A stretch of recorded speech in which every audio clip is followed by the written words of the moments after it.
రేవంత్ రెడ్డి గారి ప్రభుత్వం వచ్చిన దగ్గర నుంచి కూడా మధ్యతరగతి వ్యక్తులకు కూడా అన్ని రకాలుగా కూడా వాళ్ళకి సహాయంగా ఉన్నది. మరియు రేవంత్ రెడ్డి గారు ఏదైతే మధ్యతరగతి కుటుంబం వాళ్ళకి కావలసినవి కూడా ఏదైతే ఇవ్వాలనుకున్నాడో బస్సు ఫ్రీ ఒకటి ఇవ్వడం జరిగింది, 200 యూనిట్ల కరెంటు ఫ్రీ ఇవ్వడం జరిగింది.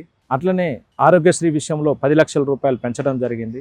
ఏదైతే రైతులకి ఇవాళ రేవంత్ రెడ్డి గారు అనుకున్నట్టు ఆ రోజు చెప్పిన ప్రకారంగా కూడా 500 రూపాయల బోనస్ ఇస్తూ దానికి సన్నపు ధాన్యాన్ని మేము సేకరించి వాటిని కూడా ఇవాళ మిల్లు ఆడించి ప్రజలకి సన్నబియ్యం నాణ్యమైన సన్నబియ్యం ఇవ్వడానికి కూడా ఇవాళ ప్రభుత్వం పూనుకున్నది.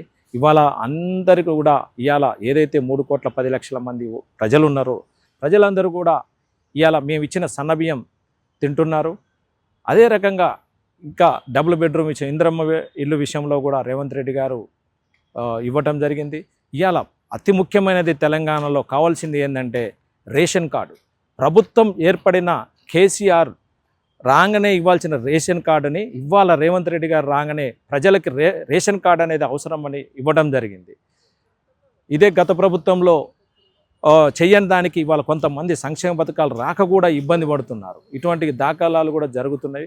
అవన్నీ గమనించిన రేవంత్ రెడ్డి గారు ఇవాళ ఇవ్వటం జరిగింది. దీంతో పాటుగా రైతులకు రుణమాఫీ కనీసం గతంలో రుణమాఫీ చేస్తానని 5 సంవత్సరాలు కూడా ఉంచి చేయటం వల్ల రైతులకి అధిక వడ్డీలు పెరిగి ఏదైతే 50,000 తీసుకున్న రైతు ఇవాళ 2 లక్షల రూపాయల వరకు కూడా రుణం కట్టాల్సిన వచ్చినది. దాన్ని దృష్టిలో పెట్టుకొని ఇవాళ రైతులకి లోన్ విషయంలో వాళ్ళకి లోన్ రావాలి, పిల్లలు చదువుకోవాలనే ఉద్దేశం మీద కూడా రేవంత్ రెడ్డి గారు గమనించి రాగానే 2 లక్షల రుణమాఫీ అనేది ఇవ్వటం జరిగింది.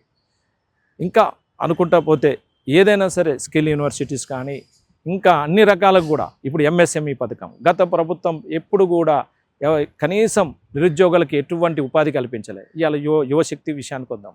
రాజీవ్ యువశక్తి ఇవాళ అప్లికేషన్ పెట్టుకున్న వాళ్ళకు కూడా ఆల్రెడీ మేము ముందు ఇవ్వడానికి సిద్ధంగా ఉన్నాం. ఇవాళ 4 లక్షల నుంచి 2 లక్షల నుంచి 4 లక్షల వరకు కూడా ఎవరైతే పెట్టుకుంటున్నారో వారికి కూడా ఇవాళ మేము యువశక్తి ద్వారా వాళ్ళకి అదే సహాయం చేయడానికి కూడా సిద్ధంగా ఉన్నాం. నిరుద్యోగులకి కానీ ఇటు పేద మహిళలకు కానీ వికలాంగులకు కానీ అందరికీ కూడా ఉపయోగపడుతుంది ఆ స్కీమ్.